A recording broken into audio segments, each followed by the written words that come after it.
वंदे पुरुषोत्तमम। जीवन की राह। जीवन जन्म से लेकर देह विदेही होने तक की जो यात्रा है, ये जीवन कहते हैं। ऐसा कोई जीवन नहीं जहां पर जन्म से मृत्यु तक केवल आनंद में रहा हो। ऐसा कोई जीवन नहीं कि जन्म से मृत्यु तक वो केवल दुख में रहा हो। ऐसा संभव नहीं है। जीवन में दुख आती हैं, जीवन में सुख आती हैं, और ये दोनों मिलजुल कर जीवन का निर्माण करती हैं। जीवन की राह को जब हम ढूंढते हैं, जब हम निकल पड़ते हैं खुले आसमान के नीचे, दो दूरगामी पथ हमें दिखाई देता है।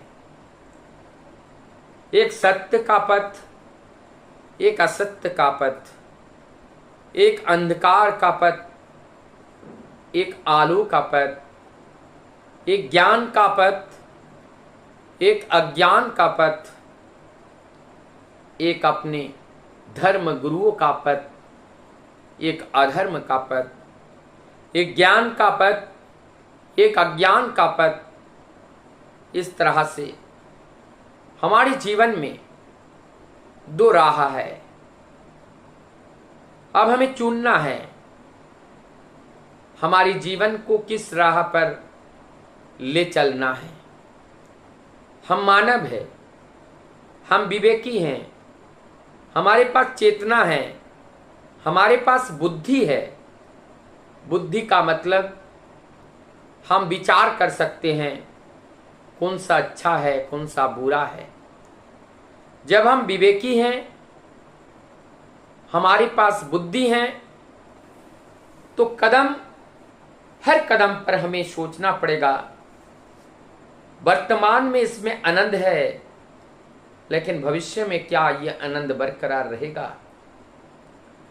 वर्तमान में इसमें बहुत सुख है, क्या भविष्य में भी ये बरकरार रहेगा?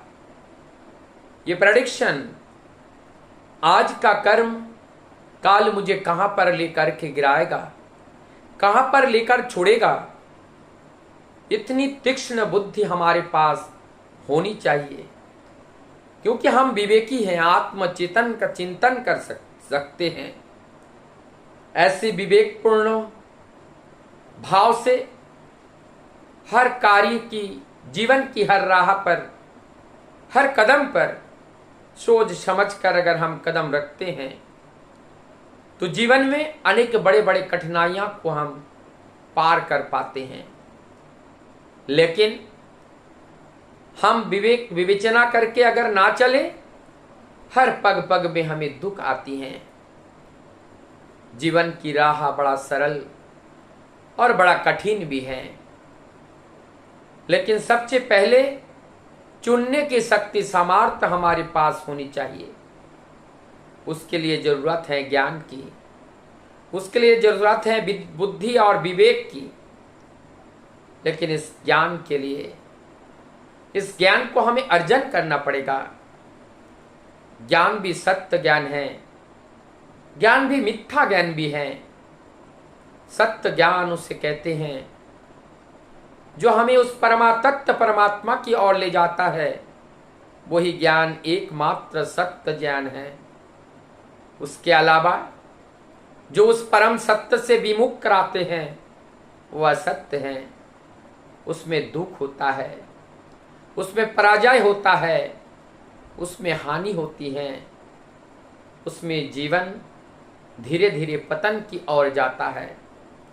इसीलिए हम अपने जीवन को विस्तार की ओर ले जाएंगे, जहां निराशा नहीं होगी, जहां केवल भरोसा होगा, जहां भविष्य होगा। और इसीलिए हमारी भविष्य की राह को देखना पड़ेगा। आज अगर हम अपने भविष्य को देखे होते, आज ऐसा दुर्दिन नहीं होता जो दुर्दिन आज हमें देखने को मिल रहा है। हम दूरदर्शी नहीं बन पाए, हम भविष्य को नहीं समझ पाए, हम अपने कर्तव्य करते गए, मौज में अपने समय बिताते गए, लेकिन भविष्य हमारा क्या होगा इस बारे में हम कभी जागरूक नहीं हुए।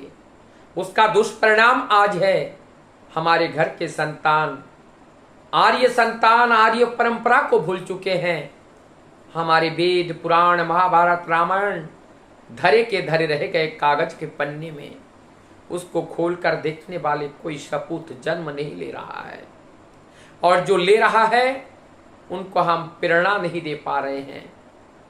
हम सही प्रेरक नहीं बन पाए, अर्थात हम सही गार्जियन नहीं बन पाए, हम सही माता पिता नहीं बन पाए, क्योंकि हमने स्वयं उस वेद पुराण हमारे पूर्वजों को हमने अनुसरण नहीं किया, उनकी वो वीरगाथा को हमने नहीं जाना, उनकी चिंतन को, उनकी विचार को, उनकी इच्छा को हमने नहीं जाना। जब हमने अपने गुरुओं की इच्छा को नहीं जानते हैं, हमारे पितृपुरुषों की इच्छा को नहीं जानते हैं, तो हम क्या करेंगे? क्योंकि ये देह मिला है उनकी उस इच्छा को मूर्त करने के लिए। और हमारी परम पुरुष, हमारे परम जनों को, हमारे श्रेष्ठ जन का इच्छा होता है सब अपने धर्मपरायण जीवन जिए, सदाचारी जीवन जिए, सात्विक जीवन जिए, जहाँ पर क्रोध ना हो, जहाँ हिंसा ना हो, जहाँ एक दूसरे के प्रति ममता हो, ममत्व हो, स्नेह हो, प्रेम हो, प्रीति हो, जहाँ पर ये होता है वहीं आनंद होता है। क्योंकि हमारी इस मन की अल्टीमेटली जो खोज होती है वो आनंद की होती है, हमारी इस देह की जो खोज होती है वो आनंद की होती है, हमारी जीवन की खोज भी वो आनंद है, और वो आनंद सच्चिदानंद है।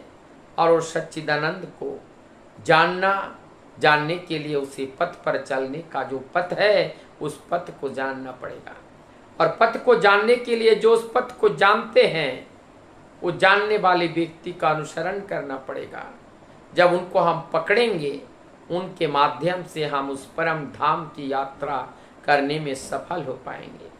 वंदे पुरुषोत्तम।